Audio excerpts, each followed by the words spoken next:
Hi, Nishant. Welcome on the Loop Team podcast, the podcast where retail leaders talk about how do we engage our customers in this ever changing and ever challenging macro environment. I'm super excited to have you on because obviously you and I have been chatting for a while about what creates such deep loyalty within menswear. You're at Chubbies right now, and you know that I've been a customer for a very, very long time for my husband. I think those are the best shorts and the best shirts in the market for sure. And it is an extremely recognized brand. Every person I know in the US knows the brand, loves it, has a very strong opinion about it. And that's all you can wish for as a brand. But being able to sustain this type of loyalty for such a long time where there's new brands popping up every day is obviously not everybody's story. So I'm very excited today to discuss a little bit more what you think about the current landscape. How do you think we can drive loyalty within ever-changing customer base and more? Great. Thank you. Thank you for having me. Obviously, this is an interesting topic, and loyalty has been kind of an area that I've been extremely passionate about. My background obviously is in hospitality and travel, so extremely passionate about how brands build loyalty and how they can evolve. So really happy to be on. Well, so you touch on your background within the hospitality and travel space. Do you want to tell us a bit more about what have you learned within that industry that you've carried forward into your roles within the retail space? What do you think is drastically different? And is there lessons to be learned from how do we extract more value of our customers within those industries? Yeah, so I think most recent experiences I started working a couple of years back with American Airlines. Being in travel, there's a big focus on customer, big focus on loyalty, and working in product management was obviously the key to helping me navigate my journey across these different brands. But essentially, what I learned at American was focusing on the customer, trying to understand how to build loyalty with customers, and making sure that customers kind of keep coming back to you, right? And then from there, moving on to intercontinental hotel groups, more of the same, working in product management, but it's essentially understanding different customer cohorts, what really incentivizes them to make a purchase, what additional add-ons or benefits they look for, and then what keeps them coming back. And then moving to retail, moving to Chubbies, obviously different from travel and hospitality, but still working in digital, working in product, and then kind of bringing this loyalty background with me and saying, hey, how do we kind of build the same thing for Chubbies and make it even better, right? So obviously Chubbies is a well-known brand, like you said. People love the products, love the brand, but there's this component of how do you continue building retained value of some sorts with these customers? How do you keep them engaged? How do you make it such that they want Chubbies as part of their everyday closet, right? So that's essentially what's been the connecting tissue across a lot of these experiences that I've had. And then just focusing on customer intention, behaviors, and what drives that desire to be affiliated with the brand and make those purchases with each brand. But so actually diving into it a bit further, what makes people come back within the travel industry? And is that drastically different from the retail industry? So for the travel industry, obviously there's a bit of where you can accumulate the most points, where you can redeem the most points. Obviously, everyone's really focused on tier status, what benefits they get with the tier status, whether they get free nights, whether they get free travel. So that's a big component of why people keep coming back to these different and specific, I would say, brands within airlines or within hospitality. To a large extent, it's not the same with retail because there's obviously a lot of choices and you don't really get completely free products in the same way that you get maybe travel or hospitality. But the same way you can get tiered benefits, right? You can get early access, early drops to certain products. You can be involved in co-creating products. So there's some components of loyalty that translate, but not everything is kind of the same. And that's actually very fascinating because at Farfetch, we looked a lot at loyalty programs and trying to see within the industry what are best in class loyalty programs. And inherently, they're not necessarily point based or monetary based loyalty programs like it would be in the hospitality or travel industry. It doesn't seem like anybody has a really incredible point based program within the space. So we have to use different ladders. Why do you think that's the case? I think it's difficult because especially in the retail space, you have a lot of choices and you have people at different price points shopping at different products that kind of fit their need. So just giving points, that transactional nature between the customer and the brand gets old pretty quickly, right?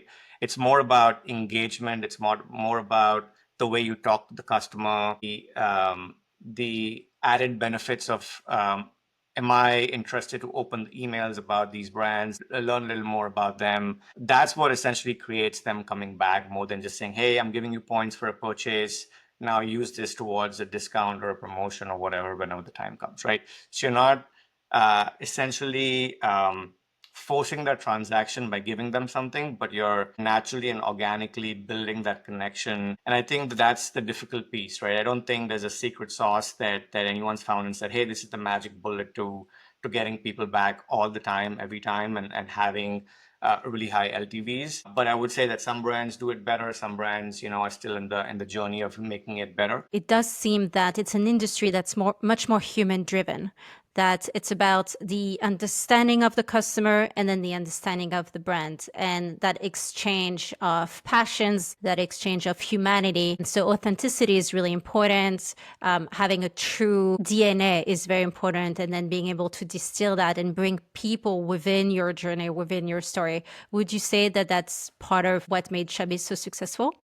I would say so. I think that personality is extremely important in these sort of relationships to kind of establish long-term engagement with your customers. I think for Chubbies, what we've tried to do obviously is make sure we have a strong social digital presence. Speak to your customers like you would speaking to your friends. So have that tone of voice, have that vibe with them, and largely listen to the feedback that these customers give you and try to adapt and make changes accordingly, right? So we have, obviously, there's multiple channels that you could leverage for feedback, right? You have reviews, understanding customer sentiment, you have your customer inbound channels. Beyond that, emails, social posts, forums, blogs. These are all different methods where you can understand exactly what's happening in the market with these customers, purchasing your products, experiencing them, wearing them, feeling them out, and saying, hey, this works. I hate this. I love this. I want more of this. That's the way you continue taking in that feedback from customers real time and making changes and adapting and saying, hey, this didn't fit really well. What do we do to make improvements? Or maybe this fabric is not the best. How do we make that change?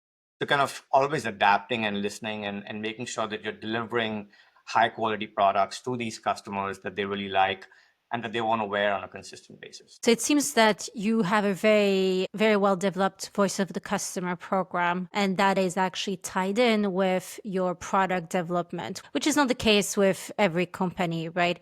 And remind me, what category did you guys start with, and how were you able to expand into and cross sell into other categories? Was this driven by the needs of the customers?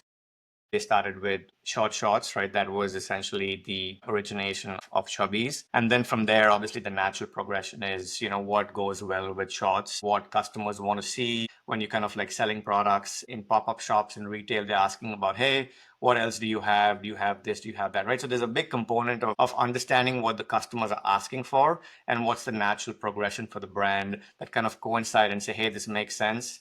And this is where we kind of go. So that's how I think the brand has evolved from short shorts, obviously still kind of being the focus, making shorts and swim products. But beyond that, continuing to expand that men's apparel all the way so that we have a good assortment for customers. That's fascinating. And size and fit is such a key element of your guys' success, right? Because it just fits perfectly. So you were talking about how you get feedback from all those different channels. Has physical retail been a key way to get real life feedback of people trying on the products with the sales associate of Chubbies there and then having this data input being used for production?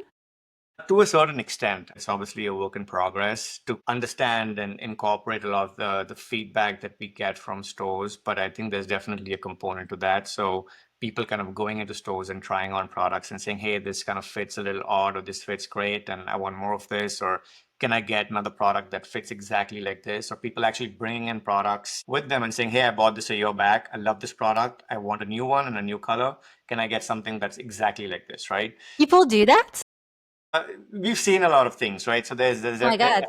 there's definitely that component to it. So I would say that uh, there's that component of feedback that comes through retail stores, but I can say that there's more that can be done where you can understand exactly, hey, this person came in yesterday, they had an affinity for these 5 products, in this size, this fabric, maybe they want to buy more of this in the future. That constant feedback loop from like retail stores is something that I think we could definitely work on and make that better. It seems like there's so many sources for this voice of the customer program. Do you find this to be harder to manage as you scale and as the organization becomes bigger? We have a strong, robust voice of customer program that is like focused on all the inbound that's coming in through digital channels, right? So there's definitely ways as you scale up, increase your retail presence, get additional feedback, different sources of customers, and kind of incorporate all of that collectively. That could be done. So to your question, it does become more difficult. But I think as you scale, you can't start thinking of these problems and finding solutions. What's the next step? How do we incorporate this feedback? And I think it's a constant piece for all the teams, the design teams, the production teams, is how do we incorporate feedback from customers, get an understanding, fit, the size, the feel of these products that we're making, and making sure that they are actually what work in the market, right? So there's definitely that interest, that desire to continue evolving and making it better. I find that the larger the organization, the harder it is to be in touch with the customers for sure. But you touch on how you guys and how you personally think of loyalty. When I think of loyalty, I think about community. And within your role, focus on retention, how do you think a community can be really nurtured through digital in a way that feels authentic and that actually is effective? And do you think that there are strategies that are interesting but don't necessarily translate into outcomes? Or do you think that every action's taken to nurture communities worth doing? I would say that most, but I can't say all of them, right? I think that in general, you have to show up where your customers are, whether that's on social platforms, whether that's email channels, UGC reviews, post purchase being another big one. We have to listen, respond, interact, celebrate whatever it is, the different milestones that these customers have, keep them engaged in different ways. It might not always be, hey, get points, but is there a different component to loyalty in ways that they can engage in a more meaningful way and be part of something like a club more than just a rewards program, if you may, and not just treat customers on a transactional basis, like I mentioned before, right? That's how I think you can kind of build more of that community. In addition to that, are there different components of, is there a surprise and delight program that you can offer to your customers, right? You don't expect it, but you get it. That's kind of the key way. It's like, hey, when you go into the store and you get something for free, or you get something, hey, this is your anniversary, you get this, or you get to pick from a certain group of things that you wanted to purchase, or whatever it is. There's an aspect of this emotional stickiness that you can kind of create by doing some of these actions. So I would say that's how you really nurture this community, of keeping them engaged, keeping the content funny, humorous, talking to them in a tone of voice that resonates with them as friends, like I mentioned before, for at least for Chubbies. That's how you essentially can nurture, build, and continue to foster that relationship with your customers. And then obviously there are tools that kind of go hand in hand. So from a digital person, right, you have your loyalty tools, you have your post-purchase tools, you have your email tools that are all kind of are critical to this community building, nurturing aspect of it. But I would really say that it's making sure that customers feel that they're part of something and they are part of that brand more than just that transactional interaction that you have with them. And do you think that customers who are part of a community and feel part of a community are less attracted to discounts and are less price sensitive? I think that the more affinity you create with the brand, I would say that becomes the emotional stickiness that increases, and those shoppers are really interested in, hey, what's next? What's the new drop? What's the new print? What's the new fit? What's the new product? Right? More than saying, hey, is this on sale? When am I going to get it on sale? Do I need to wait for this month or this period to get the most promotion out of this? So I would say yes, loyalty definitely creates additional brand value.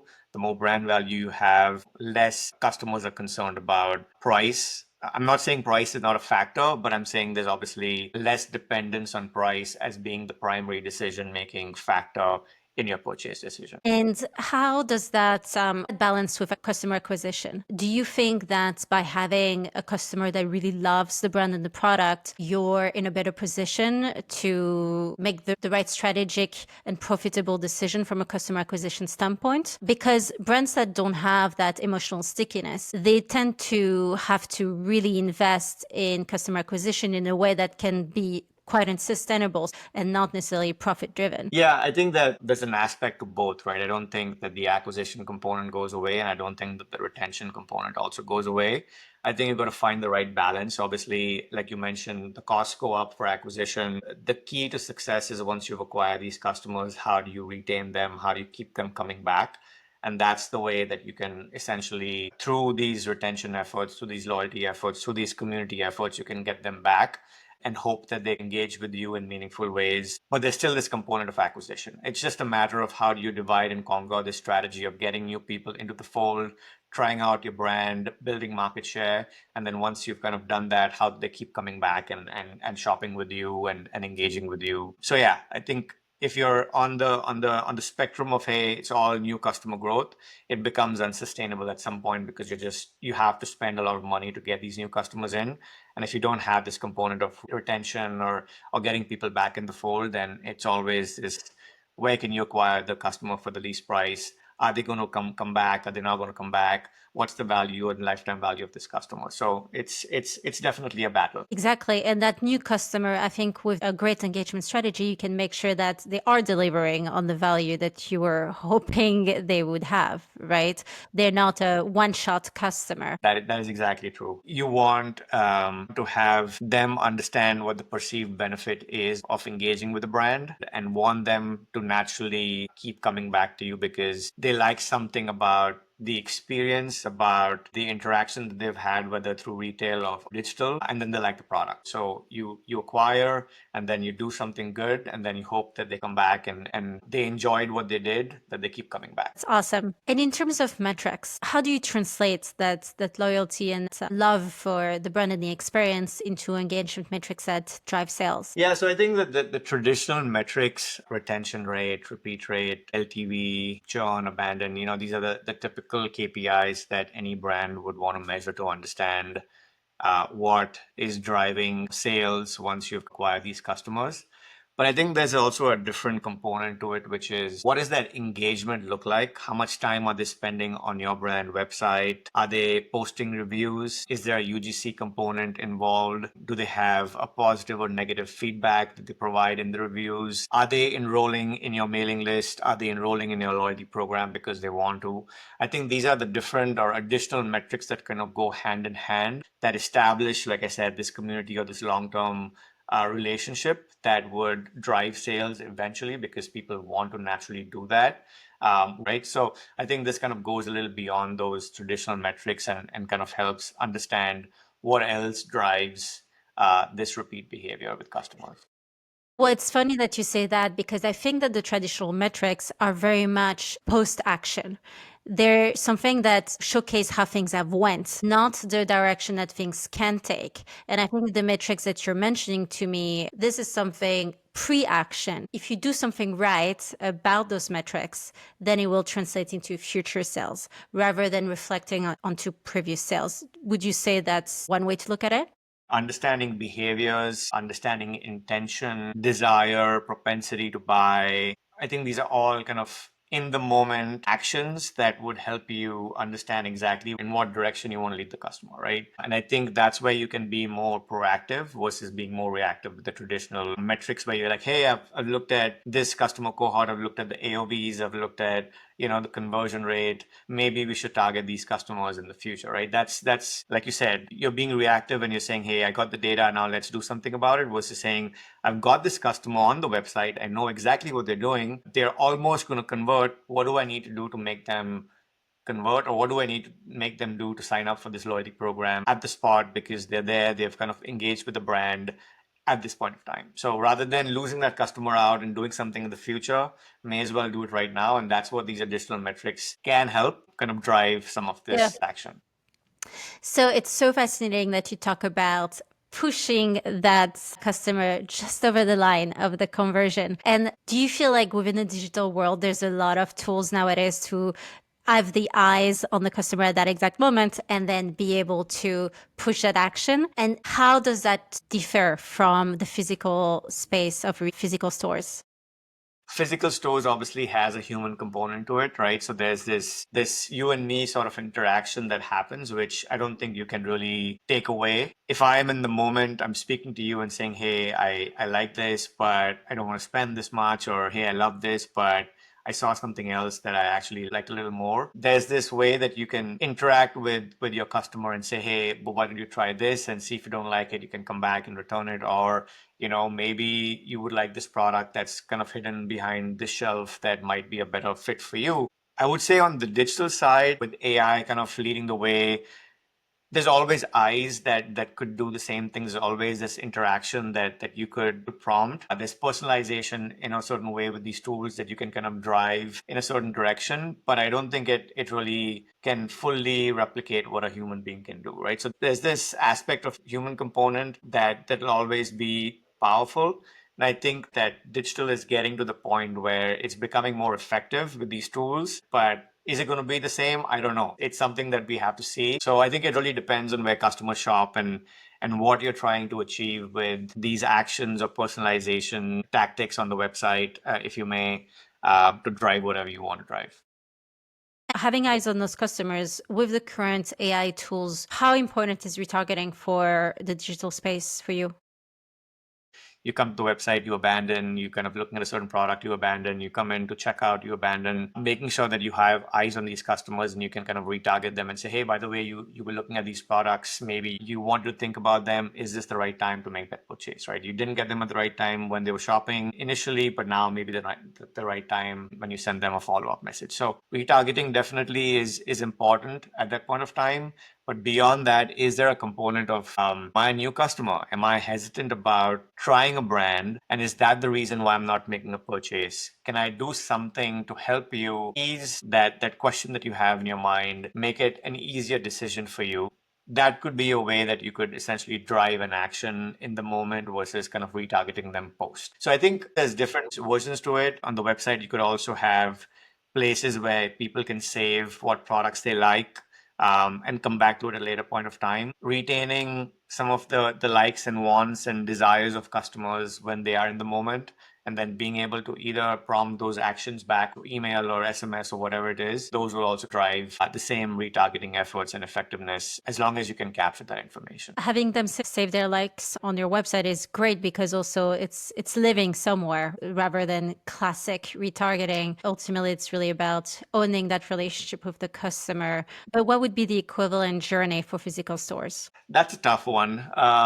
For physical stores, having some sort of a repository where customers can come in, they essentially set up their profile, they kind of look through products, every product that they look at, and I'm making up stuff, right? Maybe it exists, maybe it doesn't. They can scan the hand tag, they know exactly what product was scanned, so they know the product, the fit, the size, and then you can kind of mark a checkbox, yes, no, whatever it is. The other option is using like handheld devices or a mobile app or something that essentially can store preferences again through a QR code or a scan or whatever the product they try on. That essentially is your wish list or your try on list or your recently viewed, if you may, if you're translating that to your digital experience. And that could essentially be then used to enrich your customer profile, right? So saying, hey, in the store, these were the preferences of the customer. Hey, for this customer, these are the preferences online. You can combine those two and you can make a powerful, I would say, wish list or a retargeting list, or a way to kind of get them back into the fold saying, hey, you've tried these on in different places, what about this at this point? I have 3 Chubbies shirts in my wish list. Would you guys be able to know what type of prints I gravitate towards and what type of colors I would prefer to have within my prints, and then show me shirts and shorts or other products that you think would go well with those products? How does that work, and what is the role of AI within that?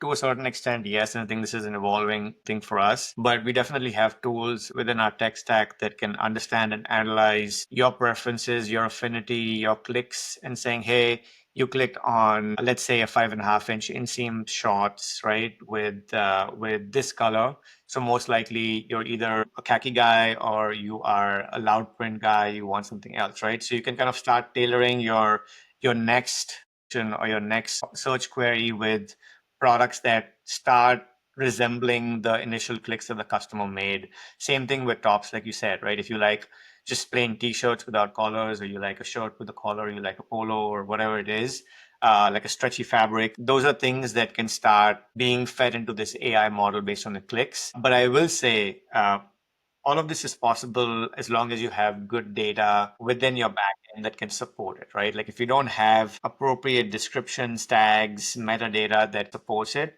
it's just as good as what exists, right? So I would say that there's an important aspect of building your product data, your product metadata within whatever e-com platform that you have that can support these AI tools to be more effective. If you have three things that define your product, AI can only use those three things to help tailor it for the next person or for the same person. But if you have 20 or 50 or 100, that becomes more and more effective because now they can kind of tweak and pick and choose what that customer really likes and what matches in what aspect and what click. In terms of returns, when you said that in the store, when we have a human interaction, the sales associates can use their best judgment and their social skills to prompt the customer to take the leap. Do you think that having tried on the products is really important? And do you think that that decreases returns within the industry? For men specifically, I can speak a little more. In stores, your return rate might be a little less because you can do all these things. Online, it kind of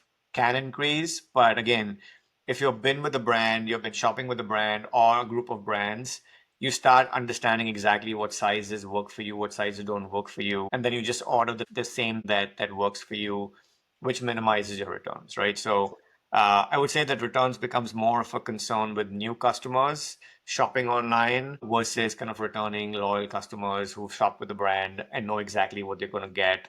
They know the return policy and they feel at ease that, hey, if I mess up, I can always go back and say, please give me something that fits me.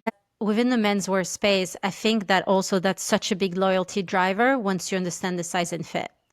You're so much more likely to stay with a brand if you know it fits well and if you know what to order. That's very true. That's extremely true. Just finding what works and getting that purchase done quickly, I think is the key to success, at least for guys. I don't want to be shopping 20 different places trying to find something.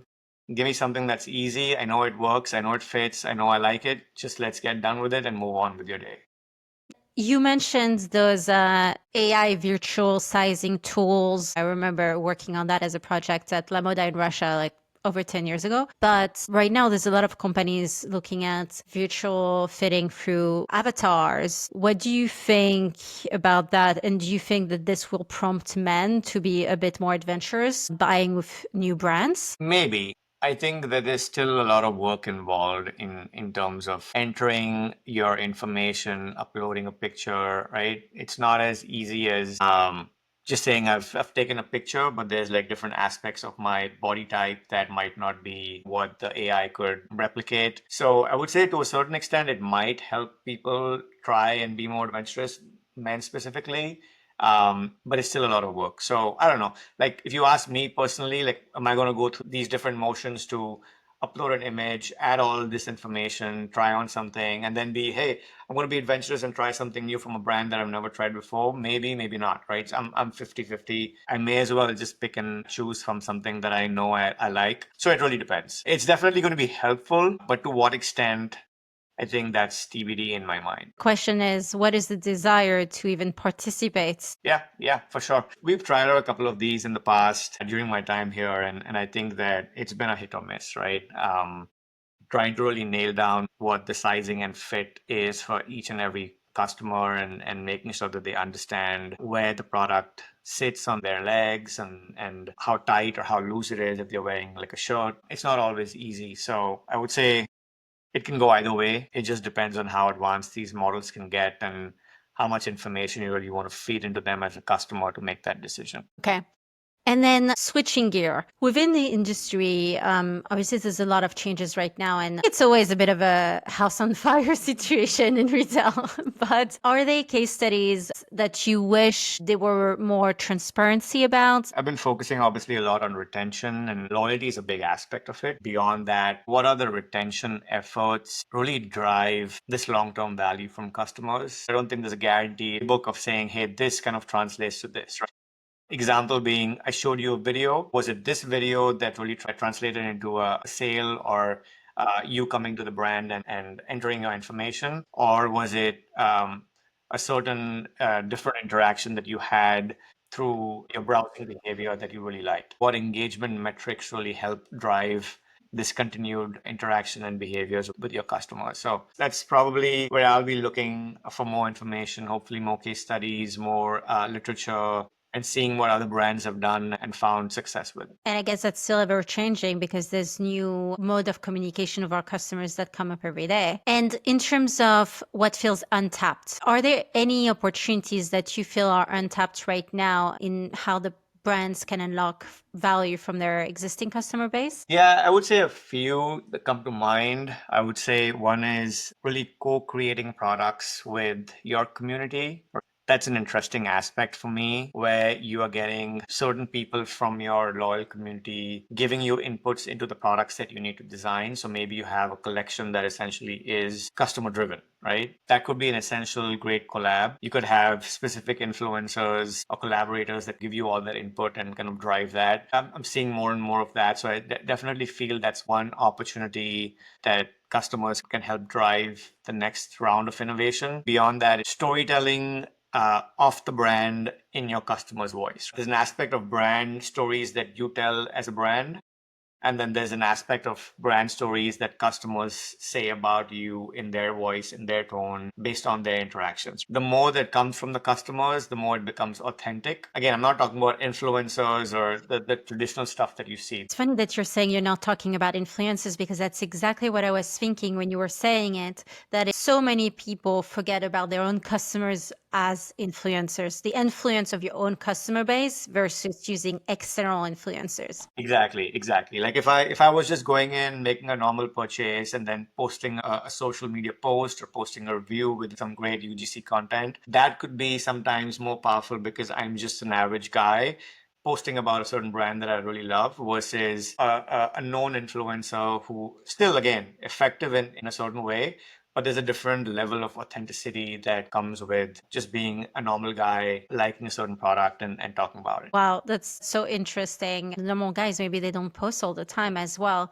I think it can just be quite overwhelming how many products influencers are sharing. And so the product itself can get a bit diluted. That is true. That is true. It's a good balance between all these different tactics, but definitely relying on your customer base to speak for you in a certain way carries a lot more value. Just like, you have this social proofing with reviews, right? The more customers can talk about your brand, about your products, I think it's a lot more powerful. And I would definitely say more in the video form versus just the text form, right? Because you have reviews everywhere. But that gets kind of old to a certain point.